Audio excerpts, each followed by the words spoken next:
Logam itu ada di mana-mana, dari alat dapur, kendaraan, hingga peralatan di sekolah. Tapi pernah kepikiran nggak sih, kenapa logam bisa sekuat itu? Jadi jawabannya terletak di logam spesial yang bernama logam transisi. Di video kali ini, kami akan membahas mengenai apa sih itu logam transisi beserta periode 4. Logam-logam ini bukan cuma kuat, tetapi penting sekali untuk dunia modern.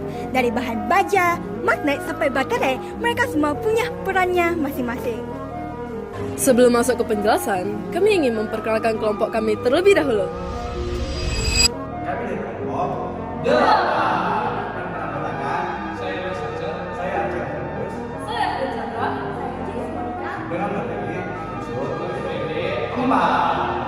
Logam transisi. langsung saja kita masuk ke penjelasannya. Jadi pertama-tama saya akan membahas terlebih dahulu mengenai 3 logam transisi pertama dari periode 4, yaitu skandium, titanium, dan vanadium.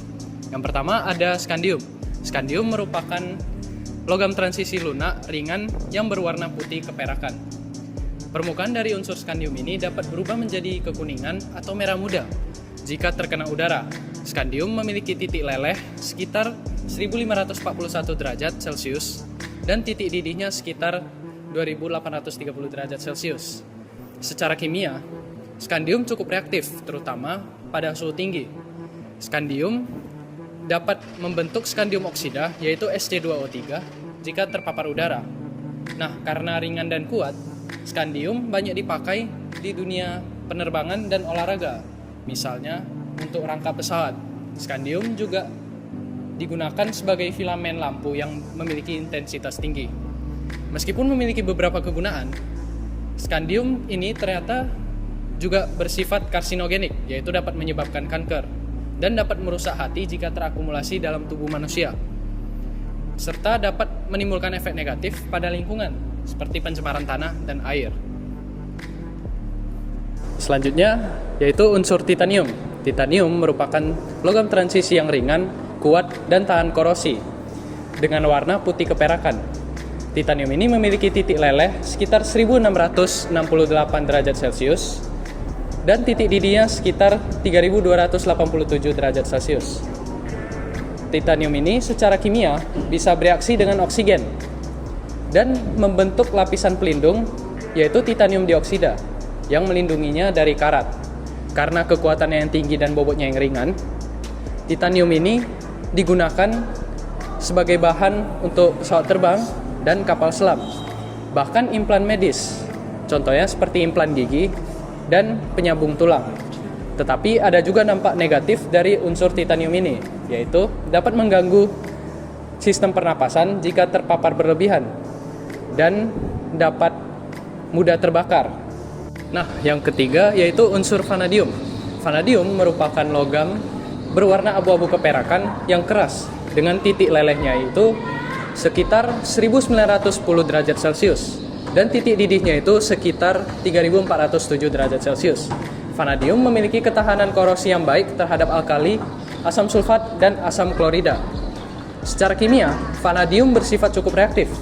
Vanadium bisa membentuk berbagai senyawa berwarna dengan tingkat oksidasi yang berbeda. Vanadium juga bisa bereaksi dengan oksigen di udara untuk membentuk vanadium pentoksida. Nah, vanadium ini sering dipakai untuk campuran logam. Contohnya vanadium steel, yaitu baja kuat yang dipakai di pisau, pegas mobil, dan rangka jembatan. Nah, tapi sama dengan logam berat lainnya, kalau limbahnya dibuang sembarangan, vanadium bisa mencemari tanah dan air. Selain itu, vanadium juga bisa menyebabkan iritasi mata, hidung, dan tenggorokan jika terkena paparan debu atau debunya. Hai semuanya, jadi sekarang kita akan masuk ke bagian aku nih. Nah jadi, saya akan membahas 3 logam yang sering banget kita jumpai di kehidupan sehari-hari, seperti kromium, mangan, dan juga besi. Nah, pertama-tama kita mulai dari kromium dulu ya. Nah, jadi kromium ini logamnya keras dan warnanya itu abu-abu mengkilap. Nah, yang paling kerennya itu, dia itu nggak gampang berkarat. Nah, kenapa tuh ya? Jadi, kromium kalau kena udara, dia langsung membentuk lapisan yang namanya itu kromium oksida. Nah, lapisan itulah yang membuat si kromium ini nggak gampang berkarat. Nah, jadi kalau kita lihat barang-barang stainless steel di rumah kita atau bahkan di kehidupan sehari-hari kita, ini contohnya nih, sendok. Dia itu pasti mengandung kromium. Oleh karena itulah, dia itu nggak gampang berkarat. Nah, namun sayangnya, kalau kromium ini kebanyakan jumlahnya, ataupun Cr6+, dia itu bisa membuat kromium ini beracun. Nah, sekarang kita akan masuk ke mangan. Nah, jadi mangan itu warnanya abu-abu agak keperakan dan bentuknya itu padat dan agak rapuh. Dan yang menariknya, mangan ini gampang banget bereaksi sama asam, contohnya HCl. Nah, dia itu bisa mengeluarkan gas hidrogen. Nah, di dunia industri, mangan ini berguna banget untuk membuat baja menjadi lebih kuat. Dan tanpa mangan, besi bisa menjadi rapuh. Nah, oleh karena itu, perlu kita ketahui bahwa setiap logam itu harus kita gunakan sebijak mungkin. Karena jika kita terhirup terlalu banyak partikel mangan, ini tuh bisa berbahaya buat kesehatan sistem saraf kita. Nah, sekarang kita akan masuk ke logam yang sudah sering kita dengar, yaitu Fe atau besi. Nah, bisa dibilang besi ini memiliki jasa yang besar untuk kehidupan kita di sehari-hari. Karena dia udah kuat, murah, dan gampang dibentuk. Nah, besi ini gampang kita temui di kehidupan kita sehari-hari. Bisa kita lihat di gedung, kendaraan, ataupun peralatan di sekolah. Nah, walaupun dia kuat, besi ini memiliki kelemahan, yaitu dia mudah berkarat. Nah, sini saya kasih contohnya. Nah, ini merupakan salah satu contoh dari karat. Kenapa ini bisa terjadi? Karena terjadi reaksi ketika besi bertemu dengan oksigen dan air di udara. Nah, hal tersebut menghasilkan senyawa atau unsur yang bernama Fe2O3 atau disebut juga dengan karat. Nah, untungnya sekarang besi itu bisa dilapisi dengan kromium. Seperti yang sudah saya jelaskan tadi, kromium bisa mencegah karat. Atau nama kerennya itu sekarang namanya stainless steel.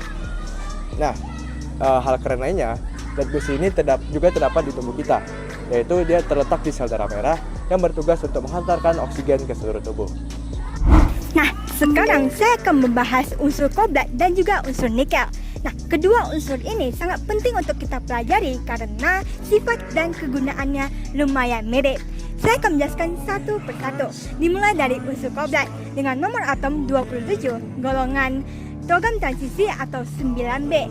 Kobalt ini termasuk logam keras yang berwarna abu-abu kebiruan dan bersifat feromagnetik, yang berarti dapat ditarik oleh magnet.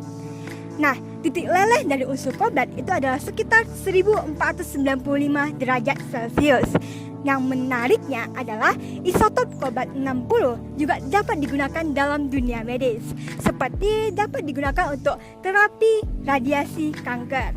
Tapi juga harus tetap hati-hati ya, karena radiasinya tinggi, maka cuma bisa dipakai dalam lingkungan yang benar-benar aman dan diawasi.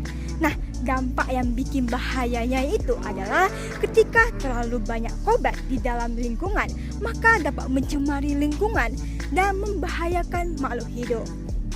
Selanjutnya, saya akan membahas unsur nikel dengan nomor atom 28. Nikel juga termasuk logam keras yang berwarna perak mengkilap dan bersifat feromagnetik. Nah, titik leleh dari nikel itu adalah sekitar 1455 derajat Celcius dan dikenal karena ketahanannya terhadap karat dan juga oksidasi. Nah, nikel juga banyak dimanfaatkan dalam industri logam seperti bahan pembuat baja nirkarat atau stainless steel. Itu loh logam yang biasa untuk sendok, garpu, bahkan sampai bagian luar mobil. Nah, selain itu, nikel juga banyak dimanfaatkan dalam dunia teknologi seperti buat baterai isi ulang HP dan kendaraan listrik. Tetapi jika pembuangan limbah nikelnya tidak terkontrol, maka akan mencemari lingkungan dan berbahaya untuk manusia. Kalau tadi mereka sudah bahas logam-logam yang kuat seperti titanium dan besi, sekarang saya akan bahas dua logam yang lebih akrab dengan kehidupan sehari-hari, yaitu tembaga atau Cu dan seng atau Zn. Langsung saja kita ke penjelasan tembaga. Nah, jadi tembaga itu logam berwarna kemerahan dan mempunyai daya hantar listrik yang sangat tinggi. Maka dari itu, hampir semua kabel listrik dan komponen elektronik memakai tembaga. Lalu, kalau secara fisika, tembaga itu sangat lentur dan lunak, maka dari itu sangat gampang untuk dibentuk. Tapi yang paling penting, Tembaga itu bisa menghantarkan panas dan listrik dengan sangat baik. Secara kimia, tembaga bisa bereaksi dengan oksigen di udara membentuk lapisan tipis berwarna hijau. Namanya patina. Lapisan itu yang bikin tembaga lama-lama berubah warna, misalnya di atap gedung tua. Lalu dalam industri, tembaga juga banyak dipakai buat pipa air ataupun alat masak. Selain itu, unsur ini juga penting banget buat tubuh manusia. Tapi hanya dalam jumlah kecil, karena kalau kebanyakan bisa menyebabkan gangguan pada ginjal ataupun hati. Sekarang kita lanjut ke seng atau Zn. Logam ini berwarna keperakan, ringan dan mudah melebur. Fungsinya penting banget, terutama buat melindungi logam lain dari karat lewat proses galvanisasi. Makanya sering dipakai di atap rumah.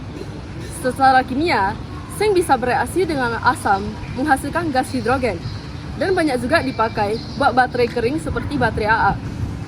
Selain industri, seng juga dibutuhkan tubuh buat daya tahan dan penyembuhan luka. Tapi kalau berlebihan bisa beracun. Nah, jadi itu penjelasan dari kami mengenai logam-logam transisi di periode 4. Dari skadium sampai seng, semuanya memiliki kegunaan masing-masing yang luar biasa. Bahkan teknologi yang kita gunakan sekarang seperti jembatan, ponsel, hingga baterai, semua tidak terlepas dari logam-logam ini. Tapi yang perlu diingat, walaupun bermanfaat, logam transisi itu juga bisa berdampak negatif kalau penggunaannya tidak bijak. Kami dari kelompok 8, terima kasih dan Sampai jumpa.